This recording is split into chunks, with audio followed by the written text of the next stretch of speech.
ሰላም እንዴት ናችሁ? በመዲናችን አዲስ አበባ ሲግናል አካባቢ ላይ ዴሞ ሆፕ ሪል ስቴት ፉሊ ፊኒሽድ የሆኑ አፓርትመንት ቤቶችን ገንብቷል። እነዚህ ቤቶች ምን ይመስላሉ አብረን እናያለን። አብራችሁን ቆዩ።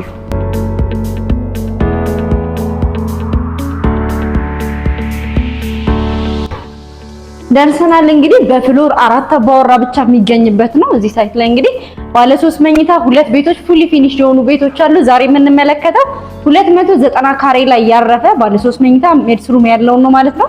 ተከታተሉ። እዚህ ጋር የምትመለከቱት የሜድስ ሩም ነው ማለት ነው ከነ ባዝሩሙ።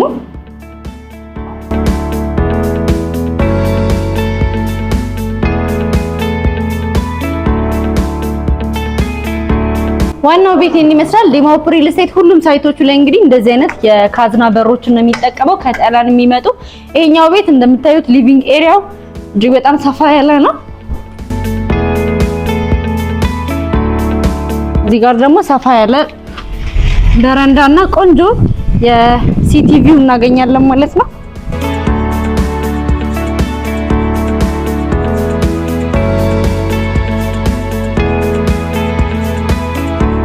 ቆንጆ የሲቲቪው እንደምትመለከቱት እናገኛለን።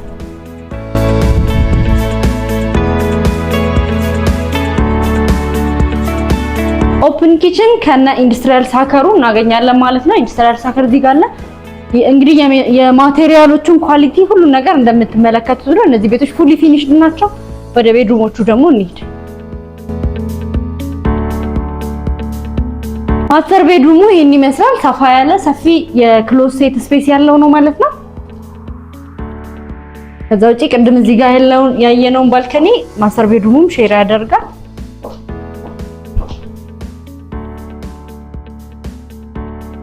እዚህ ጋር ደግሞ የማስተር ቤድሩሙ ባዝሩም እናገኛለን።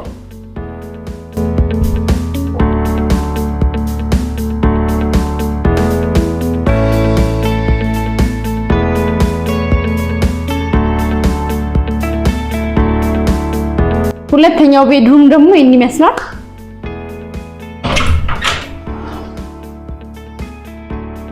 በቂ ብርሃን እና ቬንቲሌሽን ያለው ነው እንደምታዩ።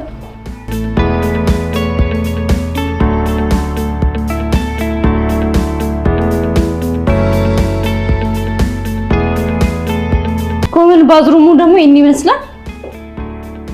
እንግዲህ ባዝሩሙ ላይም ሁሉም ቦታ ላይ እንደምትመለከቱት የፊኒሺንግ እቃዎቻችን ኢምፖርትድ ናቸው። ቆንጆ ኳሊቲ ያላቸው ማቴሪያል ነው የተጠቀምነው። እንግዲህ ፉል ፊኒሽ ስታንዳርዳችን የዴሞ ሆፕ ሪል ስቴት ይሄንን ይመስላል።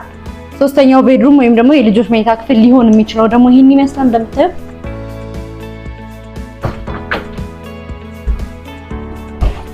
እዚህ ጋርም ቆንጆ ክሎሴት አለን።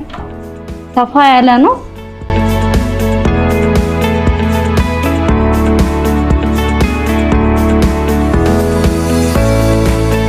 ዴሞ ሆፕ ሪል ስቴት እንግዲህ እንደዚህ ሰፋ ያሉ ፉሊ ፊኒሽድ እንዲሁም በሰሚ ፊኒሽድ አማራጭ አፓርትመንት ቤቶችን ይዞልን መጥቷል። ይሄኛው ሳይት ሲግናል ድንበሮ ሆስፒታል አካባቢ የሚገኝ ነው። የማጣሪያ ሽያጭ ላይ ነው ያለነው። እዚህ ሳይት ላይ 2 ቤቶች ብቻ ናቸው የቀሩን። በቀጣይ ቪዲዮ የቀረውን አንደኛው ቤት 260 ካሬ ላይ ያረፈውን የምናይ ይሆናል። ይሄ 290 ካሬ ላይ ያረፈ ነው። ከዚህ በተጨማሪ እንግዲህ ሌሎች 9 ሳይቶች ቦሌ ሾላ አካባቢና ቀበና ሪቨርሳይድ ላይ የምናገኝ ይሆናል ማለት ነው። ሌሎቹ ሳይቶች ላይ ያለው የካሬ አማራጭ ግንባታ ሂደቱ ምን ይመስላል የሚለውን በቀጣይ ቪዲዮ ይዤላችሁ እመጣለሁ። ባይ